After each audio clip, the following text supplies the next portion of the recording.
अगर झीलों के शहर में, इस राजधानी में हमने जल संवर्धन की बात न की तो ये संवाद अधूरा हो सकता है। और इसीलिए संवाद के इस अगले सत्र में इसी विषय पर, जल संवर्धन पर कार्य कर रही सबसे पहले सत्र में मध्य प्रदेश के मुख्यमंत्री मोहन यादव जी से सम्मानित और जल संवर्धन का संदेश देने के लिए कई हजार किलोमीटर की यात्रा कर चुकी शिप्रा पाठक जी को मैं इस मंच पर आमंत्रित करता हूं।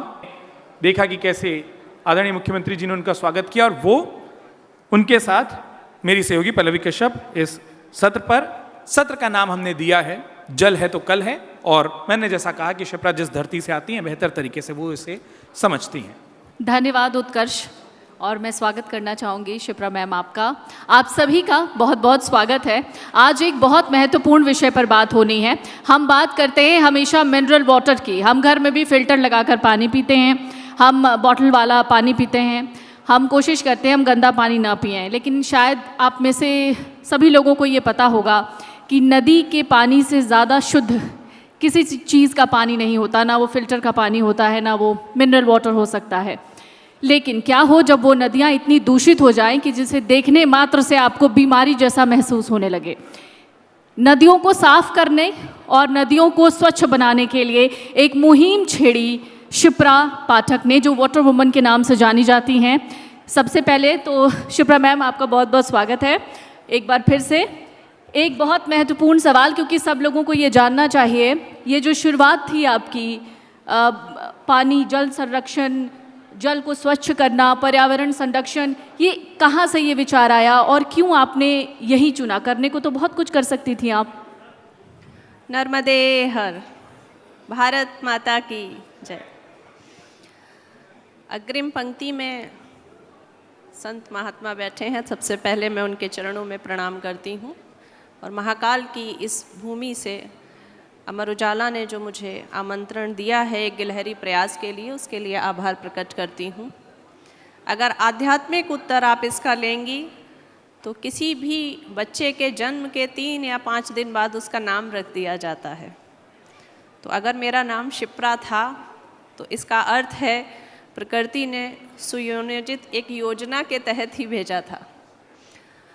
और व्यवहारिक उत्तर इसका ये है कि 13 से 15 देशों में काम करने के बाद, कई सारे विद्यालयों की नींव रखने के बाद भी जल के प्रति मेरी संवेदनशीलता बढ़ती ही रही।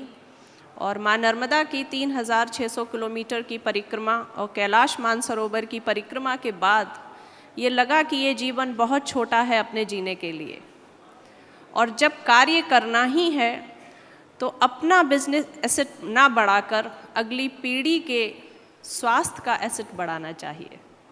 सो वहाँ से ये शुरुआत हुई।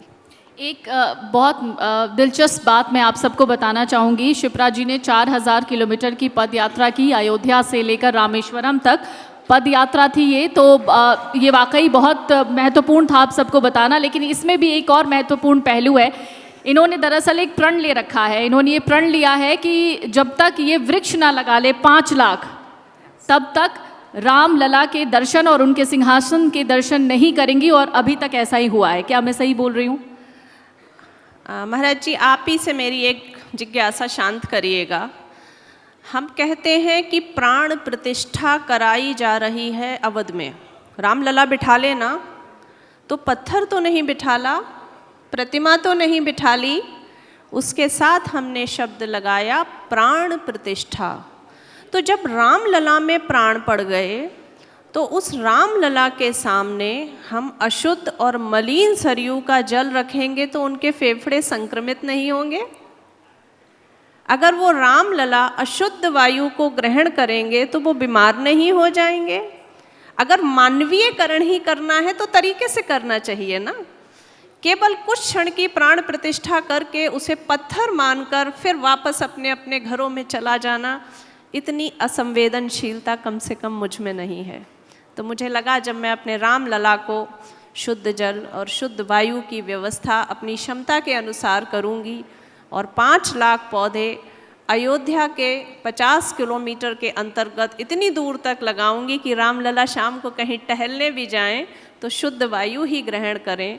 तो सारे देव वृक्ष, नीम, अशोक, पाकड़, पीपल, बरगद से हम लोगों ने पौधारोपण वहाँ शुरू किया है और अब तक 3 लाख पौधे लगे जा चुके हैं, लेकिन ये विरह में अभी थोड़ी सी देरी है और 2 लाख लगेंगे, तब उनसे मेरा विरह दूर होगा और तब मैं उनके दर्शन कर पाऊंगी।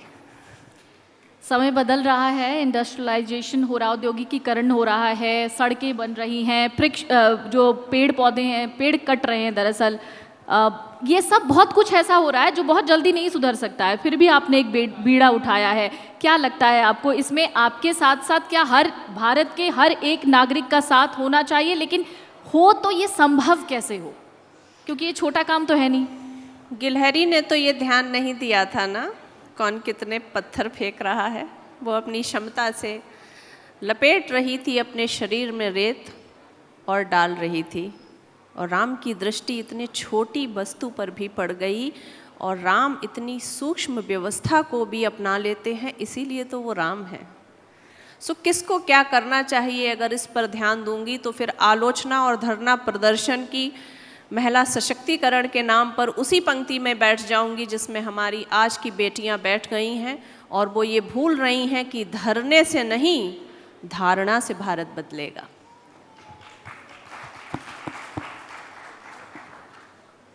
हम जब कहते हैं कि हम आधुनिकता में, जो आपने शब्द बोला कि आधुनिकता में ये बदलाव हो रहा है, नहीं, हमारी सृष्टि और हमारा भारत सबसे आधुनिक था। हमारी भारत में वो सब कुछ हुआ है जो आज के युग में हो रहा है, लेकिन हम मर्यादित करते थे। आज का जो भारत है, इसमें आप एक शब्द देते हैं सिंगल पेरेंटिंग, सिंगल मदर। आज से हजारों वर्ष पहले माँ सीता ने वन में अपने जुड़वा बच्चों को जन्म देकर पाल दिया, तो वो क्या था? पर किसी चौराहे पर, किसी पंचायत में, किसी कोर्ट में उन्होंने ससुराल, मायके या पति की विवेचना नहीं की, आलोचना नहीं की।